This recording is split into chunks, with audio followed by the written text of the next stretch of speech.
Baik Ibu Bapak sekalian, tadi kita sudah menyelesaikan calon komisioner ke-9 menurut Abjad. Sekarang giliran calon komisioner KPU nomor 10.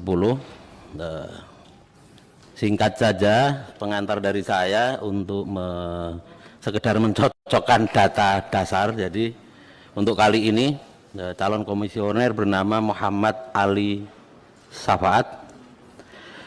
Tempat tanggal lahir Lamongan 15 Agustus 1976. Pekerjaan jabatan dosen garis miring dekan, tempat tinggal di Perum Graha Swarna C29 Kota Malang. Betul ya? Baik Ibu Bapak sekalian, terutama Saudara Muhammad Ali Safaat pasti sudah menerima dan membaca tata tertib fit and proper test. Oleh karena itu kami persilahkan nanti setelah ini 10 sampai 15 menit untuk menyampaikan visi misinya. Kemudian setelah itu kita akan memberikan kesempatan pendalaman masing-masing fraksi diwakili oleh satu orang. Masing-masing wakil dari fraksi memiliki kesempatan 3 menit nantinya. Kemudian selesai itu terakhir adalah respon atau tanggapan akhir dari saudara calon komisioner KPU. Untuk itu kepada saudara Muhammad Ali Safaat saya persilahkan.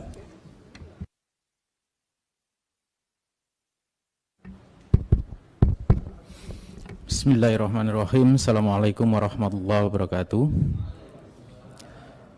Yang saya hormati Wakil Ketua DPR RI, yang saya hormati pimpinan Komisi 2 DPR RI, yang saya hormati Bapak Ibu sekalian anggota Komisi 2 DPR RI.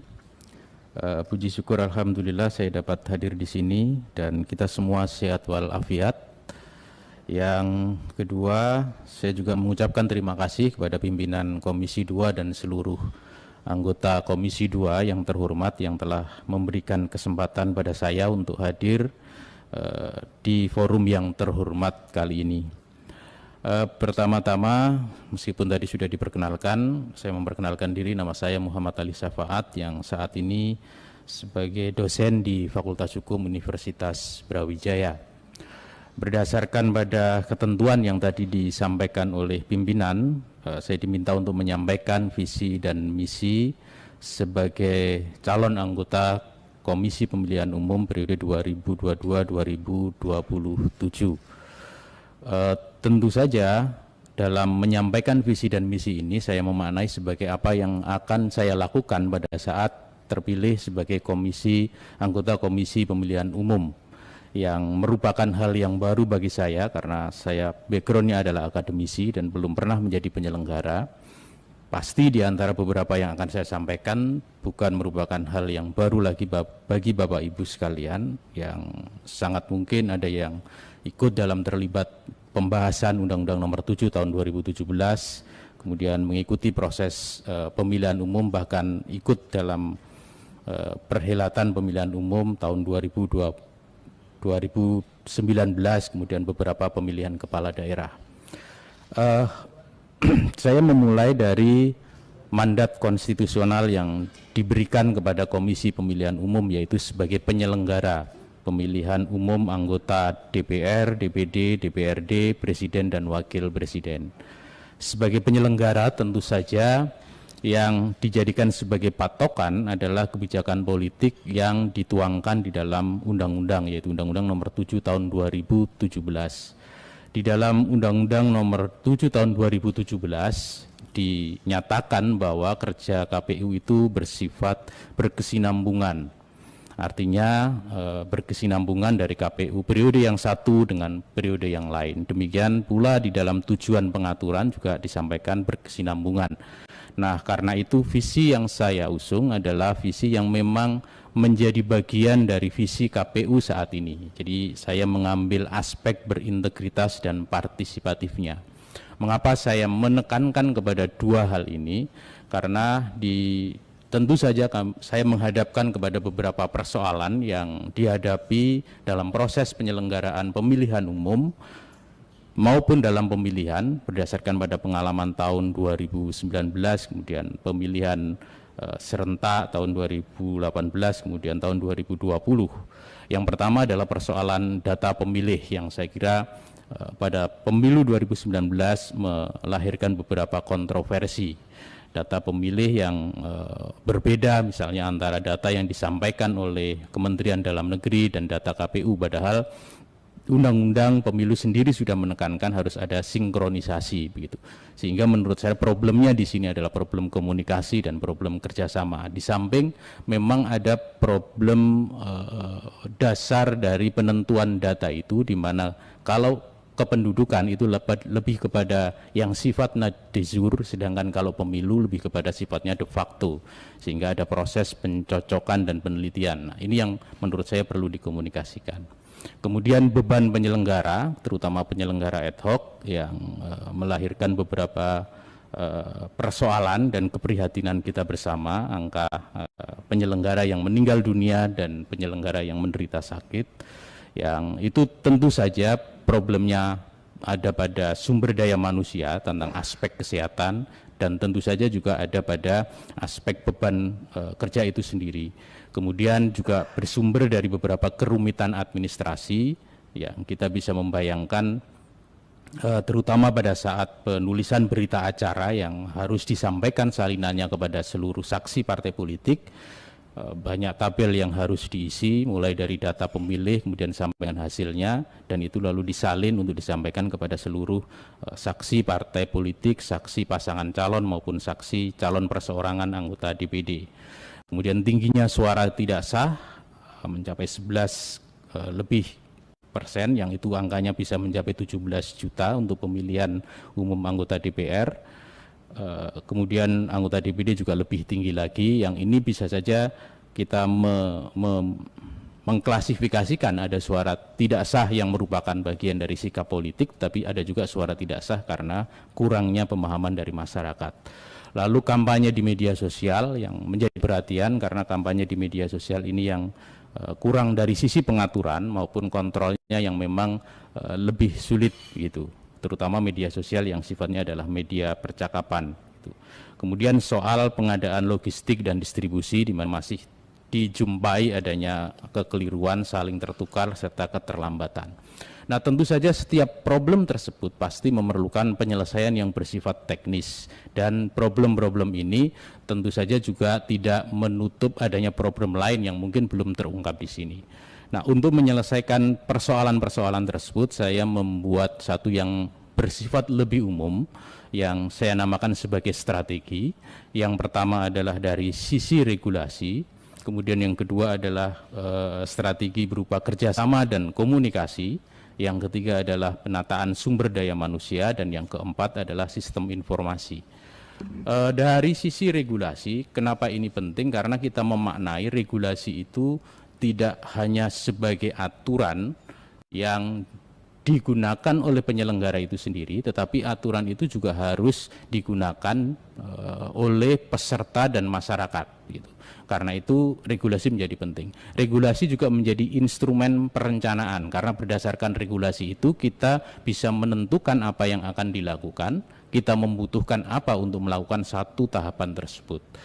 Dalam tataran pelaksanaan, regulasi menjadi pedoman pelaksanaan yang berkepastian, baik bagi penyelenggara maupun bagi peserta. Kemudian dengan regulasi yang baik juga dapat mengantisipasi sengketa dan pelanggaran. Karena itu perlu adanya penataan materi muatan. Kita perlu lalu membuat regulasi yang lebih mudah, karena dasarnya itu tadi, ini harus digunakan oleh bukan hanya yang membuat aturan, dalam hal ini adalah KPU RI pada saat kita membuat PKPU, tetapi yang akan melaksanakan adalah badan ad hoc. Kemudian juga akan digunakan oleh peserta, baik itu partai politik, calon anggota DPD, DPR RI dan sebagainya, dan juga oleh masyarakat secara umum untuk bisa melakukan pengawasan, sehingga ini perlu lebih mudah. Salah satu contoh penataan misalnya bagaimana kita membuat regulasi yang dapat diklasifikasikan agar tidak terlalu tebar. Misalnya saya membaca PKPU tentang pungut hitung itu misalnya halamannya adalah 1.300 halaman begitu, yang itu sebetulnya dapat diklasifikasikan sehingga dapat lebih mudah dipahami bersama. Yang kedua adalah aspek kerjasama dan komunikasi. Mengapa kerjasama dan komunikasi ini penting? Karena pemilu itu adalah agenda ketatanegaraan yang menentukan keberlanjutan ketatanegaraan di Indonesia, dan itu menjadi tanggung jawab bersama. Karena itu tidak mungkin pemilu dapat berlangsung dengan baik, berintegritas, demokratis tanpa ada kerjasama dengan semua stakeholder yang ada. Kalau saya sebutkan misalnya, satu, karena pemilu adalah satu kesatuan sistem penyelenggaraan, otomatis harus ada kerjasama dan komunikasi antar penyelenggara. Dalam pembentukan regulasi seperti yang saya sampaikan tadi, tidak mungkin bisa dilakukan oleh KPU sendiri, tetapi pasti harus dilakukan dengan berkonsultasi dengan DPR, yang menurut Undang-Undang Pemilu, makna dari konsultasi itu adalah memastikan bahwa substansi dari PKPU itu tidak bertentangan dengan Undang-Undang Pemilu. Regulasi harus dilakukan secara terbuka juga agar ada masukan dari peserta, ada masukan dari masyarakat, sehingga bisa mengantisipasi apa yang akan terjadi. Semuanya menjadi predictable begitu. Kemudian kerjasama pasti harus dilakukan untuk adanya dukungan dan fasilitas, termasuk di sini adalah dukungan dan fasilitas anggaran yang tentu saja persetujuannya adalah antara DPR RI dengan pemerintah. Sosialisasi dan pendidikan pemilih juga tidak mungkin dilakukan kalau mau daya jangkaunya meluas dilakukan oleh KPU sendiri, tapi pasti harus dilakukan dengan kementerian lembaga, katakanlah misalnya Kementerian Pendidikan dan Kementerian Agama. Pengadaan dan distribusi logistik juga seperti itu untuk mencapai daerah yang terluar dengan kondisi geografis yang sulit. Kita tidak mungkin bisa melakukan sendiri tanpa bantuan dari aparat TNI dan Polri. Demikian pula pengawasan dan partisipasi serta pelayanan. Prinsip yang kita layani dalam penyelenggaraan pemilu adalah masyarakat, terutama pemilih, kemudian adalah peserta pemilu gitu. Nah, ini semua harus dilakukan, yang kalau kita buat beberapa klaster bisa saja lalu kita buat ada klaster penyelenggara, ada klaster DPR, pemerintah, kementerian lembaga, serta klaster peserta pemilu dan masyarakat. Yang selanjutnya adalah SDM, terutama dari sisi badan ad hoc. Mengingat proses pemilihan umum yang memang menjadi pilihan sistem proporsional daftar terbuka yang memang membuat satu kerumitan tersendiri, maka ini harus kita selesaikan. Salah satunya adalah dari sisi penataan badan ad hoc-nya, baik dari sisi sumber daya manusia maupun dari sisi peningkatan kapasitas. Sumber daya manusia misalnya diperlukan kapasitas dan literasi terhadap IT, karena kita kecenderungannya pasti akan lalu menggunakan IT. Dari sisi integritas itu akan kita lihat terutama dari sisi track record-nya, serta tidak mengesampingkan yang utama adalah ketahanan dan kesehatan. Apalagi kalau kita memprediksi katakanlah pemilihan umum 2024 kondisi pandemi belum selesai. Nah, beberapa hal yang dapat kita lakukan adalah syarat usia. Kita bisa menentukan misalnya maksimal adalah 50 tahun dengan kondisi sehat. Yang ini kita bisa menggerakkan dengan cara mendorong bekerjasama dengan partisipasi pemuda, mahasiswa. Karena saya dari perguruan tinggi misalnya ada program Merdeka Belajar Kampus Merdeka. Ya, mahasiswa yang terlibat bisa mendapatkan 20 SKS untuk itu. Lalu menurut saya batasan 2 kali itu perlu dihilangkan, karena mungkin daerah-daerah tertentu itu akan kesulitan sumber daya manusia kalau ada batasan 2 kali ini. Lalu yang penting adalah BIMTEK disertai dengan pengendalian. BIMTEK ini untuk memastikan, karena ini juga akan menentukan kelancaran terutama pada saat penghitungan begitu. Jangan sampai penghitungan lalu ada proses diulang dan sebagainya karena kurangnya pemahaman dan keterampilan dari badan ad hoc ini. Yang terakhir adalah dari sisi sistem informasi. KPU saat ini sudah mengembangkan banyak sekali sistem informasi yang bagi saya sudah saatnya untuk diintegrasikan, dan itu sangat possible untuk diintegrasikan karena basisnya adalah satu adalah data pemilih, kemudian yang kedua adalah data kewilayahan. Jadi nanti menjadi TPS, menjadi daerah pemilihan dan sebagainya. Kemudian yang ketiga adalah data hasil. Itu baik mulai dari yang sering disebut sebagai pre-election, kemudian pada saat election dan post-election. Itu semua dapat diintegrasikan. Nah, yang menjadi perhatian tersendiri, karena ini tadi kaitannya dengan upaya untuk mengurangi beban, menurut saya Sirekap sudah mampu untuk dikembangkan mengurangi beban. Satu, transformasi dokumen elektronik, karena yang seperti saya sebutkan tadi, salah satu persoalan pada saat beban kerja TPS itu adalah setelah penghitungan, itu adalah mengisi dokumen, dan kemudian mengisi dokumen karena terlalu banyak berita acara dan sertifikat itu, lalu juga dapat terjadi kekeliruan-kekeliruan. Nah, itu lalu kita membuat sebagai dokumen elektronik yang menurut saya sudah ada dasar hukumnya, sehingga yang ditulis, yang ditandatangani oleh KPPS, oleh saksi adalah dokumen C1 yang asli, yang bukan salinan, yang akan ditempel, yang akan diserahkan ke PPK, yang akan diserahkan ke KPU Kabupaten dan Kota. Selain itu kemudian dijadikan sebagai dokumen elektronik, langsung masuk ke dalam sistem, ke dalam masing-masing saksi, salinannya adalah dalam bentuk dokumen elektronik. Dan itu juga akan sangat memudahkan pada saat proses rekapitulasi di PPK, di Kabupaten Kota dan seterusnya, karena datanya langsung masuk, sehingga pada saat rekapitulasi kita hanya lalu mencermati jika ada perbedaan-perbedaan, jadi tanpa lalu menyalin lagi. Dan itu dengan sendirinya juga akan mempercepat hasil pemilu itu diketahui. Kalau sekarang misalnya untuk DPR Kabupaten Kota itu 20 hari misalnya, bisa dipercepat di provinsi, dan secara nasional juga bisa dipercepat tidak sampai 35 hari. Demikian, mohon maaf jika ada salah dan khilaf. Assalamualaikum warahmatullahi wabarakatuh. Waalaikumsalam warahmatullahi wabarakatuh. Terima kasih kepada saudara Muhammad Ali yang sudah menyampaikan penjelasannya selama hampir kurang lebih 15 menit tepat waktu. Nah, karena calon anggota komisioner KPU tepat waktu, saya juga berharap teman-teman nanti wakil dari masing-masing fraksi juga tepat waktu 3 menit. Ya, oke. Baik, langsung saja secara bergiliran, dimulai dari fraksi terbesar, fraksi Partai Demokrasi Indonesia Perjuangan. Silahkan yang mewakili. Silakan ke sana. Ustadz Rifki ya. Mudah. Kiai Lukman, terima kasih. Assalamualaikum warahmatullahi wabarakatuh. Selamat siang, salam sejahtera untuk kita semua. Bapak Wakil Ketua DPR, pimpinan Komisi 2, atas izin pimpinan, wabil khusus Kanda Junimat Girsang, izinkan kami menyampaikan beberapa pertanyaan kepada calon anggota KPU RI, Saudara Muhammad Ali Safaat. Bapak Ibu sekalian, saya harus kasih disclaimer ini. Dr. Muhammad Ali Safaat ini saya kenal, Pak Komar, sudah lebih dari 15 tahun. Waktu dulu saya menjadi akademisi hukum tata negara, yang bersangkutan ini dulu salah satu tenaga ahli di Mahkamah Konstitusi. Zaman Refli Harun dan kawan-kawan. Sehingga saya kira ada pertanyaan Pak Junimat, justru ada pertanyaan, sudah doktor, dekan Fakultas Hukum Universitas Brawijaya, kok masih mau jadi anggota KPU Republik Indonesia?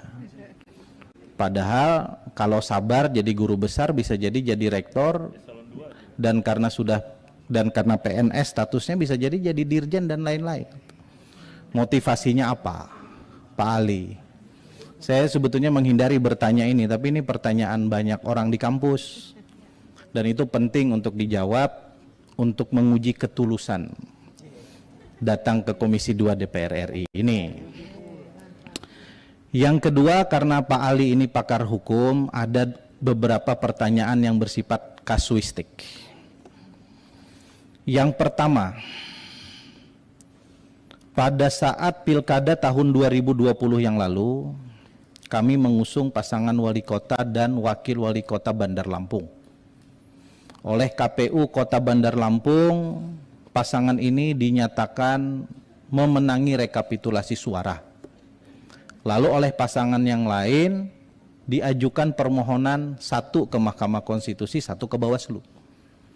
Di Mahkamah Konstitusi masih berproses, Bawaslu sudah menggelar serangkaian proses lalu kemudian memberikan putusan hukumnya, mendiskualifikasi calon wali kota yang unggul ini. Berdasarkan ketentuan Undang-Undang nomor 10 tahun 2016, KPU harus mengikuti rekomendasi Bawaslu. Dan pada saat itu KPU RI mengikuti rekomendasi Bawaslu mendiskualifikasi pasangan wali kota dan wakil wali kota yang unggul dari sisi rekapitulasi ini. Lalu partai kami melakukan ijtihad hukum ke Mahkamah Agung dan Mahkamah Agung membatalkannya. Coba bayangkan kalau di MK putusannya A, di KPU putusannya B. Ini kok bisa begini cara kita menangani sengketa ini? Ini Pak Ludwig tahu betul karena provinsi tempat di mana Pak Ludwig juga mewakili masyarakat Lampung. Ini contoh yang kami ambil dari partai kami sendiri, tentu dari yang lain juga banyak, terkait dengan sengkarut atau semrawutnya sistem penegakan hukum kita di kepemiluan. Belum lagi soal kepastian hukum yang tak kunjung kita dapatkan. MK itu bisa memutuskan PSU kuadrat, bahkan PSU pangkat 3, pangkat 4. Sebagai doktor di bidang ilmu hukum, saya ingin dapat solusi terkait dengan ini, karena ini jadi perdebatan kita setiap kali ketemu dengan KPU dan Bawaslu serta penyelenggara pemilu. Kita ingin 2024 itu berkepastian, Pak. Tahapannya pasti, dilantik juga pasti kapan gitu. Sehingga jangan sampai proses penegakan hukum itu menyandra pelantikan baik legislatif, presiden, wakil presiden maupun kepala daerah. Yang ketiga, Pak Ali, di Undang-Undang Nomor 7 Tahun 2017 disebutkan masa jabatan KPU itu 5 tahun dan dapat dipilih kembali 1 periode atau maksimal 2 periode. Kalau kita akumulasikan berarti 10 tahun. Kami sekarang sedang mengalami kasus. Ada seorang calon PAW pada periode pertama kurang dari 1 tahun. Lalu sekarang menjabat full 5 tahun. Dan sekarang masuk lagi 14 besar. Kalau kami pilih berarti yang bersangkutan akan menjabat lebih kurang 11 tahun.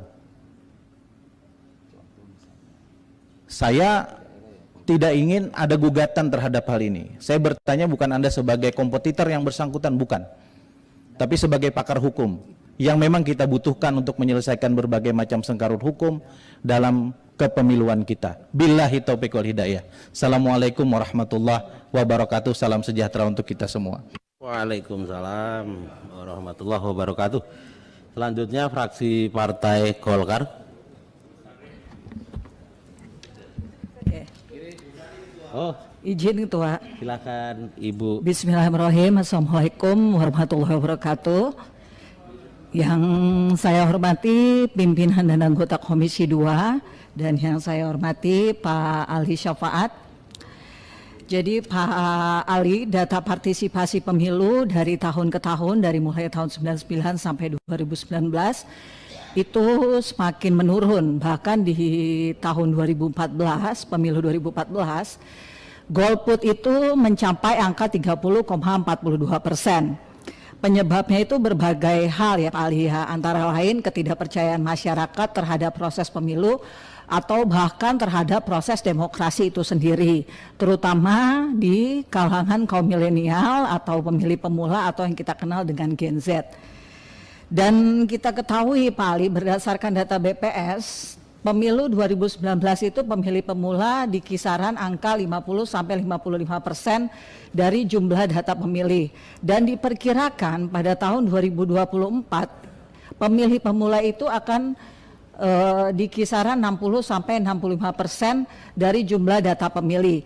Mengingat fakta tersebut Pak Ali, kira-kira seandainya Pak Ali terpilih menjadi komisioner KPU di depan hari, apa langkah-langkah antisipasi yang akan Pak Ali lakukan untuk meningkatkan partisipasi masyarakat pada pemilu, terutama di kalangan kaum milenial atau yang kita kenal dengan Gen Z. Dan kita ketahui Pak Ali, berdasarkan data BPS, pemilu 2019 itu pemilih pemula di kisaran angka 50-55% dari jumlah data pemilih. Dan diperkirakan pada tahun 2024 pemilih pemula itu akan di kisaran 60-65% dari jumlah data pemilih. Mengingat fakta tersebut Pak Ali, kira-kira seandainya Pak Ali terpilih menjadi komisioner KPU di depan hari, apa langkah-langkah antisipasi yang akan Pak Ali lakukan untuk meningkatkan partisipasi masyarakat pada pemilu secara maksimal sehingga pemerintahan yang terpilih atau penyelenggara yang terpilih juga menjadi maksimal legitimasinya. Dan pertanyaan kedua, menghadapi keniscayaan perkembangan zaman, dalam hal ini adalah perkembangan teknologi, kira-kira apa yang akan Pak Ali lakukan dalam menghadapi hackers di kemudian hari, yang tentunya pasti mereka sudah siap dengan perangkat yang lebih canggih daripada yang dimiliki oleh KPU. Di sini kita jangan bicara soal dana. Dana itu pasti bisa kita siapkan dan Komisi 2 akan siap membantu. Yang penting rencana atau roadmap kerja KPU ke depan itu jelas. Itu aja pimpinan. Terima kasih. Wabillahi taufiq wal hidayah. Wassalamualaikum warahmatullahi wabarakatuh. Waalaikumsalam warahmatullahi wabarakatuh. Terima kasih Bu Sari. Selanjutnya fraksi Partai Gerindra, silahkan. Ya, terima kasih pimpinan. Assalamualaikum warahmatullahi wabarakatuh. Pimpinan dan anggota Komisi 2 yang saya hormati, juga tentunya spesial kali ini ada Wakil Ketua DPR RI Bapak Lutwik yang kami hormati, Bapak Ali, Bapak Dekan yang saya hormati. Terima kasih atas presentasinya Pak, sangat memberikan gambaran yang cukup mengilhami. Tadi saya melihat dari belanja masalah Bapak itu ada satu hal yang menarik adalah belum masuknya mengenai masalah pengamanan data, karena kita tahu bersama bahwa pemilu itu adalah kegiatan fisik, tetapi pada akhirnya akan dikonversi menjadi digital. Nah, sehingga pada akhirnya akan menjadi penting untuk bagaimana membangun sistem cyber di KPU. Karena sekarang ini udah era asimetris, Pak. Jadi serangan-serangan itu bersifat cyber. Nah, saya ingin tahu apa strategi dari Pak Ali untuk membangun ketahanan data cyber KPU. Itu yang pertama. Yang kedua juga tadi dalam pemaparan Pak Ali memasukkan variabel partisipatif. Saya setuju karena partisipasi publik itu menjadi salah satu pilar keberhasilan negara demokrasi. Kita lihat bahwa nanti tahun 2024 kemungkinan pemilu masih diadakan atau terjadi di tengah pandemi, itu di tengah di tengah masih adanya VUCA, volatility, uncertainty, dan lain sebagainya. Nah, apa langkah Bapak dalam meyakinkan publik sehingga partisipasi ini bisa tetap terjadi seperti itu? Demikian saja pimpinan, terima kasih. Wassalamualaikum warahmatullahi wabarakatuh.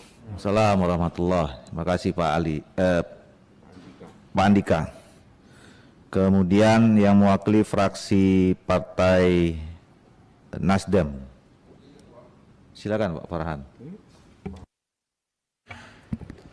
Terima kasih pimpinan Komisi 2 yang terhormat, juga salam hormat untuk Wakil Ketua DPR RI yang mengawal kita, Pak Ludwig. Terima kasih. Anggota Komisi 2 yang terhormat, Pak Ali, ada beberapa hal yang ingin saya sampaikan khususnya mengenai DPT luar negeri, Pak. Barangkali Bapak punya data perkiraan tahun 2024 ada berapa DPT luar negeri kita, kemudian seberapa penting sebetulnya pengaruh dari DPT luar negeri ini terhadap hasil dari pemilu, terutama pileg, gitu. Dan juga tentu saja mungkin jumlahnya tidak signifikan, tetapi memberikan dampak pencitraan yang sangat kuat ketika antusiasme DPT luar negeri memberikan suaranya di perwakilan Republik Indonesia. Apa yang menjadi pandangan Pak Ali terhadap pemanfaatan atau juga pengelolaan DPT luar negeri ini? Terima kasih. Wabillahi taufiq wal hidayah. Wassalamualaikum warahmatullahi wabarakatuh. Assalamualaikum warahmatullahi wabarakatuh. Terima kasih Pak Farhan. Selanjutnya mewakili fraksi Partai Kebangkitan Bangsa. Silakan Pak. Terima kasih pimpinan yang terhormat Pak Wakil Ketua DPR RI. Terima kasih Pak mendamai kami, Bapak Ibu para anggota DPR yang saya hormati, Bapak Dr. Muhammad Ali Syafaat. Nah, pertama saya mengapresiasi Pak, ini Bapak ini di riwayat hidupnya saya lihat kebanyakan sebagai akademisi dan narasumber, juga tim ahli, tim perumus, sehingga ini luar biasa, belum pernah menjadi praktisi di KPU maupun Bawaslu tapi bisa lolos 14 besar. Ini luar biasa Pak, saya acungi jempol. Nah, kemudian yang kedua, tadi Bapak mempresentasikan soal integrasi sistem. Pada pemilu yang lalu Pak, ada satu masalah yang menghambat calon peserta pemilu, yaitu sistem yang disingkat sebagai SIPOL, sistem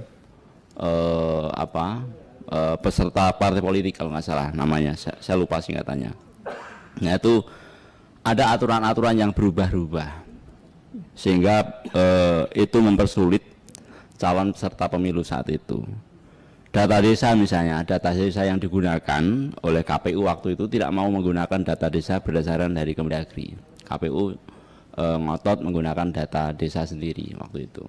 Nah, sehingga ini menyulitkan. Kemudian sistem IT sering down. Jadi pada saat KPU meminta kepada calon peserta pemilu untuk mengupload data yang berbasis pada foto, misalnya foto KSB itu harus KTP-nya, foto KTP-nya, kemudian KTA-nya, kemudian beberapa anggota. Nah, pada saat semua calon peserta pemilu yang jumlahnya banyak itu mengupload secara bersamaan, sistemnya down. Kemudian akhirnya KPU membuat aturan baru, membuat jadwal, karena jumlah calon pesertanya banyak, membuat jadwal secara bergiliran. Itu pun masih ada kendala, tidak lancar. Akhirnya berteriaklah para calon peserta pemilu ini. Nah, itu sering mengalami. Nah, kemudian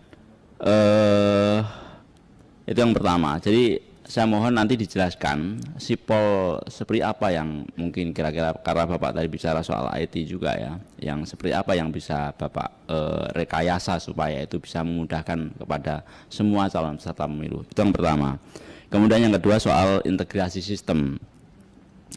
Nah, soal ini data SIPOL itu bagaimana kalau misalnya digunakan juga bukan hanya untuk verifikasi partai politik, tapi juga digunakan untuk kebutuhan pencairan bantuan politik dari Kesbangpol kepada partai politik. Karena selama ini kan setiap partai politik mau mencairkan banpol itu Kemendagri atau mungkin pemerintah selalu meminta SK, padahal kan sudah ada itu. Artinya SIPOL ini bisa terintegrasi supaya KPU menyediakan database pengurus partai politik, semua partai politik seluruh Indonesia untuk pencairan banpol, sehingga setiap pencairan tidak perlu minta lagi data ke partai politik. Nah, bagaimana pendapat Bapak? Pendapatan lagi. Terima kasih. Assalamualaikum warahmatullahi wabarakatuh. Waalaikumsalam warahmatullahi wabarakatuh.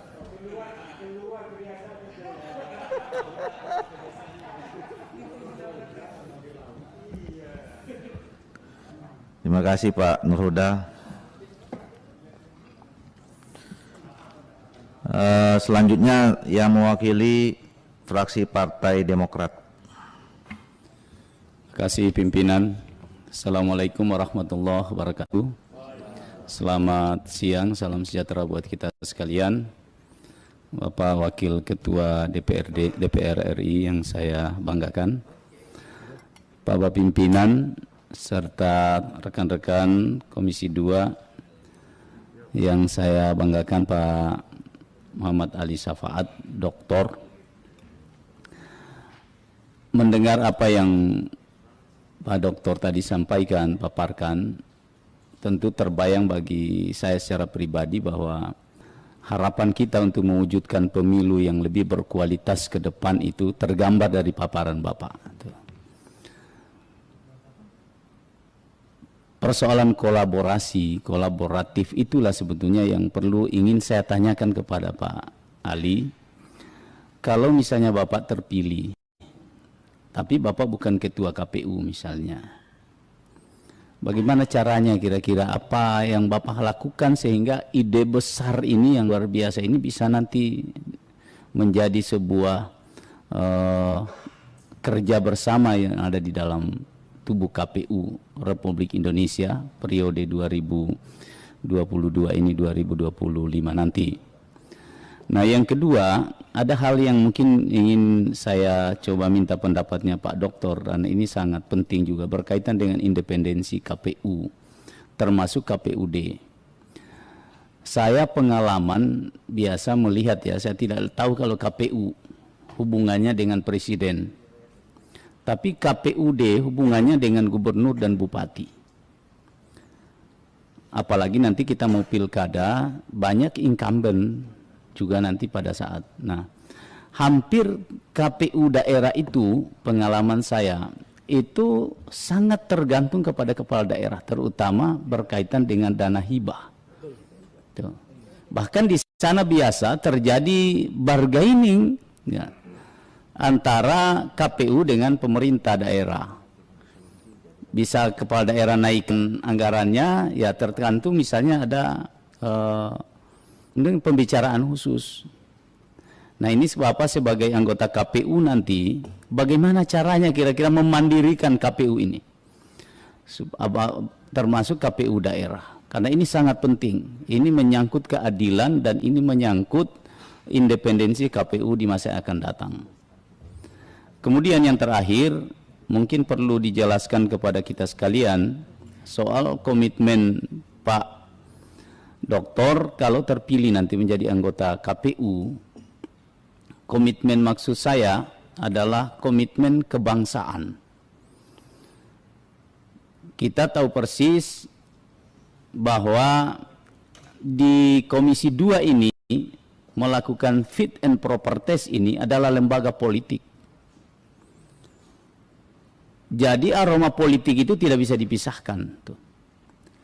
Tapi ketika Anda terpilih menjadi ketua anggota KPU nanti, apakah bisa melepaskan itu sehingga independensi KPU itu benar-benar tercermin, monoloyalitas itu hanya kepada negara. Terima kasih. Assalamualaikum warahmatullahi wabarakatuh. Waalaikumsalam warahmatullahi wabarakatuh. Terima kasih Pak Anwar Hafid. Selanjutnya mewakili fraksi Partai PKS. Terima kasih pimpinan. Yang saya hormati pimpinan, izin mohon maaf Pak Wakil Ketua DPR, terima kasih. Kemudian Pak Dr. Ali, teman-teman anggota Komisi 2, karena Pak Dr. ini juga berlatar belakang hukum, saya hanya ingin menyoroti dari sisi aspek regulasi. Yang kita ketahui bahwa pemilu di negeri kita ini adalah pemilu yang relatif bukan Cina ya, bukan Cina juga. Di kita ini adalah pemilu yang relatif rumit, termasuk juga dari sisi regulasinya.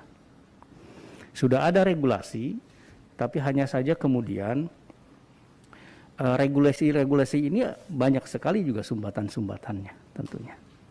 Nah, dari kacamata Pak Doktor ini, apakah ini karena persoalan regulasinya atau karena persoalan yang lain? Kemudian seandainya Pak Doktor juga terpilih menjadi salah seorang komisioner KPU, apa kira-kiranya upaya serta tawaran Pak Doktor ini berkaitan dengan perubahan-perubahan ataupun juga kaitan dengan regulasi-regulasi apa yang kemudian akan dilakukan untuk memotong atau menghilangkan sumbatan-sumbatan itu. Demikian mungkin pimpinan, terima kasih. Assalamualaikum warahmatullahi wabarakatuh. Assalamualaikum warahmatullahi wabarakatuh. Terima kasih Pak Teddy. Fraksi Partai Amanat Nasional. Silakan Bu. Kali ini saya. Terima kasih ya Bu ya waktunya. Pimpinan terima kasih. Terima kasih juga kepada Wakil Ketua DPR. Bapak Muhammad Ali Safaat. Selamat datang Pak. Saya tertarik dengan karya ilmiah Anda, Duri dalam Demokrasi.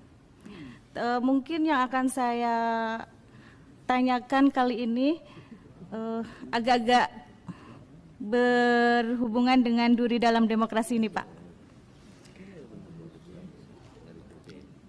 Saya mengamati masalah persoalan dalam pemilu, salah satunya di media sosial. Sikap apa yang akan Bapak lakukan jika terpilih nanti untuk menghilangkan stigma negatif dalam kampanye hitam di media sosial? Karena kita semua tahu nih, zaman now ini, zaman anak muda ini, 60% pemilih kita nanti adalah generasi muda.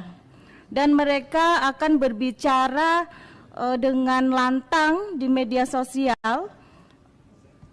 Bahkan sekarang yang kita tahu ada bahasa, kalau menurut anak saya itu ada bahasa netizen yang maha benar seperti itu Pak.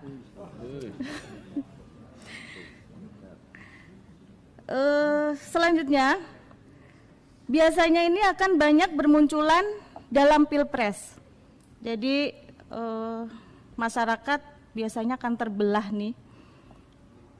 Ada yang pro A dan pro B.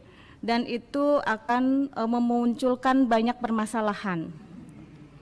Nah, ini jika Anda terpilih nanti, apa yang akan Anda lakukan? Sehingga media sosial tidak menjadi salah satu duri dalam demokrasi, seperti yang Bapak tulis. Terima kasih Pak. Wassalamualaikum. Assalamualaikum warahmatullahi wabarakatuh. Terima kasih Bu Dian. Fraksi Partai Persatuan Pembangunan. Izin pimpinan Pak Dr. Ali, saya hormati.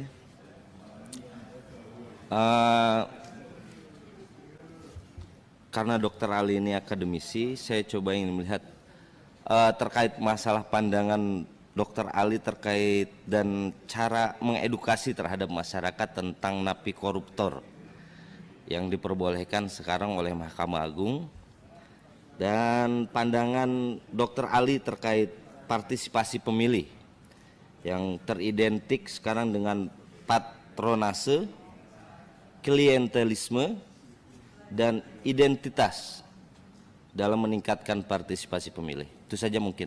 Terima kasih pimpinan. Baik, terima kasih Pak Gaus. Kita lanjutkan.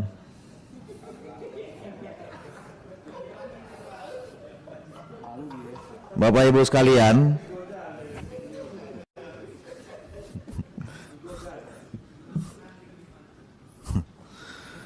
Saudara Muhammad Ali Safaat tadi saya kira sudah mencatat ya semua dari Bapak Ibu yang memberikan tanggapan terhadap presentasi yang saudara sampaikan tadi di awal. Selanjutnya saya persilakan untuk menanggapi semua dari apa yang disampaikan itu 10 sampai 15 menit. Terima kasih pimpinan, terima kasih Bapak Ibu sekalian anggota Komisi 2 yang terhormat. Pertanyaannya sulit-sulit. Yang pertama dari Pak Rifki, masih mau menjadi KPU. Satu, bagi saya muara dari ilmu itu pasti kebermanfaatan gitu. Jadi ketika kita mengukur apakah ilmu kita bermanfaat atau tidak, itu adalah ujung dari sebetulnya seorang ilmuwan, bagi saya seperti itu. Dan saya melihat menjadi komisioner KPU itu akan menjadi lapangan untuk bisa memanfaatkan apa yang saya kuasai sebagai seorang akademisi. Itu yang pertama. Yang kedua, putusan pengadilan itu adalah satu forum terakhir sebetulnya, sehingga karena itu ada beberapa pengaturan di mana ketika satu sengketa itu memasuki proses peradilan, maka sengketa di lembaga non peradilan itu harus dihentikan terlebih dahulu karena menunggu putusan dari pengadilan. prinsipnya seperti itu. Itu sama saja dengan pada saat ada proses pengujian undang-undang, kemudian Mahkamah Konstitusi kan harus menyampaikan permohonan itu kepada Mahkamah Agung dan sebagainya. Salah satu maksudnya adalah jika ada perkara di Mahkamah Agung, maka sebetulnya itu seharusnya adalah di-freeze terlebih dahulu menunggu putusan Mahkamah Konstitusi. Yang selanjutnya, kalau terkait dengan pemilihan kepala daerah memang agak rumit gitu Pak Rifki. Kenapa? Karena sebetulnya Mahkamah Konstitusi sendiri kan sudah menyatakan bahwa MK tidak memiliki kewenangan karena itu bukan menjadi bagian dari pemilihan umum. Lalu di dalam undang-undang dinyatakan akan dibentuk peradilan khusus untuk menangani itu, walaupun sepanjang itu belum dibentuk, Mahkamah Konstitusi tetap memiliki kewenangan untuk memutusnya. Di awal-awal Mahkamah Konstitusi bersifat strict, artinya karena ini adalah kewenangan yang diberikan oleh undang-undang, maka acuannya adalah undang-undang. MK tidak mengukur konstitusionalitas pelaksanaan pemilihan kepala daerah. Karena itu sifatnya adalah lebih bersifat mengacu kepada undang-undang, sehingga persoalan batasan dan sebagainya itu diakui oleh Mahkamah Konstitusi. Tetapi memang saat ini lalu terjadi pergeseran kembali. MK masuk menurut saya juga tidak sesuai dengan putusan awalnya yang memaknai bahwa kewenangan ini adalah kewenangan yang bersifat sementara, kewenangan yang ditambahkan oleh undang-undang gitu. Dan ini memang menjadi satu persoalan. Soal masa jabatan, tentu pada saat menganalisis satu persoalan yang harus kita lihat pertama adalah sumber hukum dalam bentuk undang-undang. Ada tidak kemudian ketentuan yang menyatakan apakah yang sudah pernah menjabat walaupun tidak full itu dimaknai sebagai satu jabatan full atau tidak misalnya. Dan di dalam Undang-Undang nomor 7 tahun 2017 saya kira tidak ada. Kemudian kalau itu tidak ada, maka kita harus melihat kepada putusan pengadilan, vonis kan begitu, sebagai sumber hukum selanjutnya. Untuk kasus KPU juga tidak ada. Yang ada adalah untuk kasus kepala daerah, di mana memaknai satu jabatan itu adalah ketika 2,5 tahun. Kan begitu, separuh masa jabatan itu dimaknai sebagai 1 kali masa jabatan. Sehingga kalau kurang dari itu, maka dia dapat mencalonkan lagi masih 2 periode selanjutnya. Nah, ini yang menurut saya bisa digunakan sebagai alat. Gitu. Jadi meskipun konteks jabatannya adalah berbeda. Yang kedua dari Partai Golkar yang terhormat Ibu Sari, untuk partisipasi pemilih saya sangat setuju untuk ditingkatkan, dan untuk generasi Z tentu kita harus masuk ke dunia mereka, baik dari sisi medianya yang digunakan maupun dari sisi konten dan performannya begitu. Kalau generasi saya mungkin banyak menggunakan Facebook, tapi kalau generasi sekarang kan nggak ada yang pakai Facebook Ibu begitu, jadi pakai Instagram, podcast dan sebagainya. Nah, kita harus masuk ke wilayah-wilayah itu. Demikian pula terkait dengan kontennya, modelnya ya pasti modelnya seperti TikTok dan sebagainya, itu yang akan lebih menyentuh kepada mereka, dan saya kira inovasi-inovasi itu yang perlu dilakukan. Terkait dengan sistem informasi hacker, tadi ada beberapa pertanyaan tentang itu.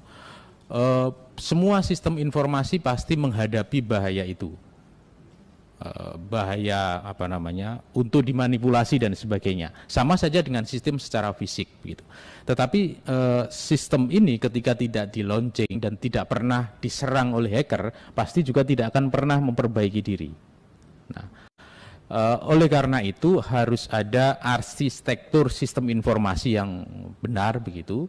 Bagaimana lalu sistem itu pasti sistemnya ini terdiri dari 2 hal. Ada yang dapat diakses oleh masyarakat secara umum, ada yang sistem utamanya. Jadi sifatnya mirror, ketika yang ini itu diserang sebetulnya datanya yang utama itu tidak akan terserang begitu. Ada lagi lalu model menggunakan semacam blockchain begitu. Jadi ada beberapa server yang terpisah-pisah. Pada saat ada serangan atau perubahan di satu server, maka dengan sendirinya yang lain akan bisa mengoreksi, mengembalikan kepada yang asli sesungguhnya. Dan saya kira beberapa kali KPU sudah membuat pembahasan tentang hal itu bekerjasama dengan kalau tidak salah ITB begitu, dan itu dapat dilakukan. Saya kira ini juga menjawab dari Pak Andika dari Partai Gerindra begitu. Dan untuk persoalan pemilihan umum dalam rangka di masa pandemi, tentu kita harus meyakinkan kepada masyarakat bahwa proses pemilihan umum itu dilakukan dengan mematuhi protokol kesehatan. Kalau kita berkaca pada pemilihan serentak tahun 2020, saya kira kita bisa mengambil pelajaran dari pelaksanaan pemilihan serentak tahun 2020 itu yang kemudian partisipasi masyarakat juga cukup tinggi. Pak Farhan yang terhormat, persoalan DPT luar negeri mungkin masalahnya bukan masalah sedikit atau banyak. Masalahnya adalah satu, itu adalah masalah hak konstitusional warga negara gitu. Jadi sepanjang itu adalah warga negara Indonesia dan memiliki hak pilih, tentu saja harus dilayani. Jadi tidak boleh ada warga negara yang kehilangan hak pilihnya gitu. Untuk jumlahnya terus terang saya tidak bisa memprediksi tahun 2024 itu berapa datanya begitu.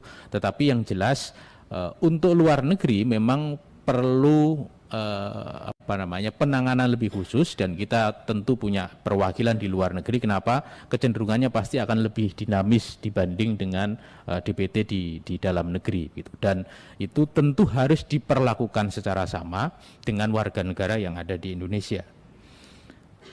Dari PKB yang terhormat Pak Nur Huda,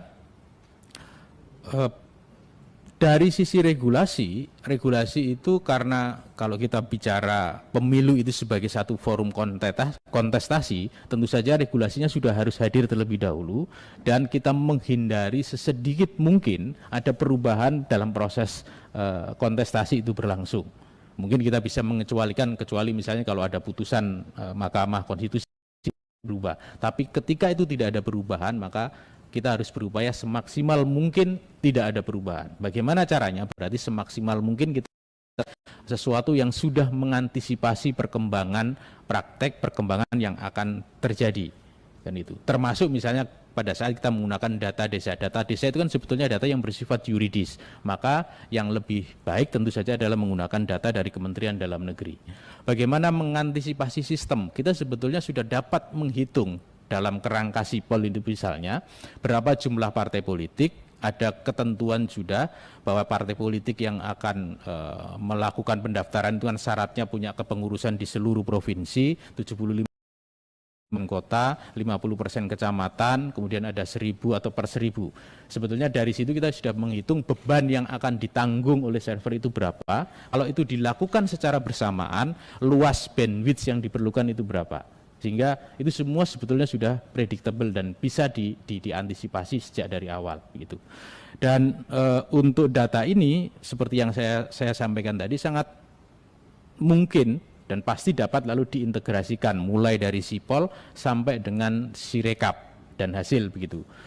Tadi Bapak menyampaikan bahwa untuk dana partai politik gitu kan, sebetulnya tidak saja kemudian kepengurusan berdasarkan sudah ada di sistem, tetapi besarannya kan sebetulnya juga sudah ada di dalam sirekap itu. Tinggal mengkalikan dengan jumlah yang sudah diputuskan di dalam APBN.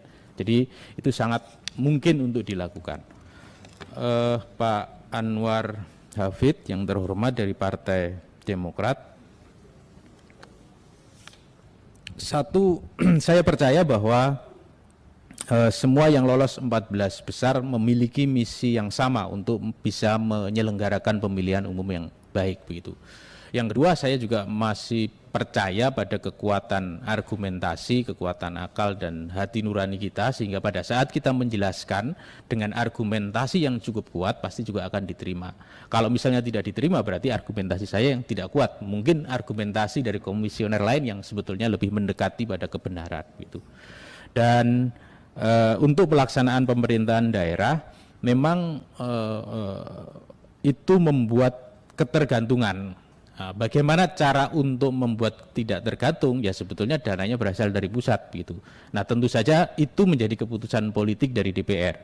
Dapat saja misalnya untuk anggota, untuk daerah tertentu yang lalu melaksanakan pemilihan kepala daerah, maka dana alokasi yang disampaikan kepada daerah, dana alokasi umum atau ya dana alokasi umum itu kemudian sudah di Kementerian Dalam Negeri untuk kemudian ditransfer kepada KPU. Itu mungkin menjadi lebih independen kan, itu terutama dari incumbent.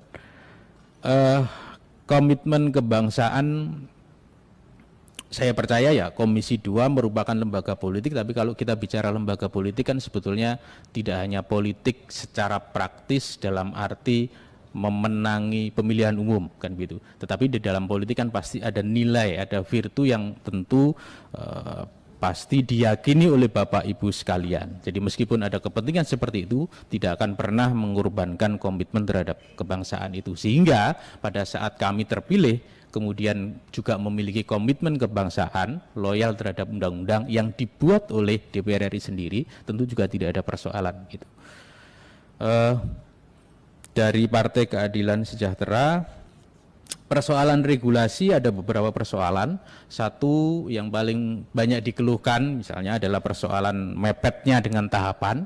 Nah, ini tentu menjadi catatan bagi kita bersama yang harus dibuat, apalagi Undang-Undang Nomor 7 Tahun 2017 tidak mengalami perubahan sehingga kita bisa memulai jika ada PKPU yang harus dibuat atau harus ada perubahan.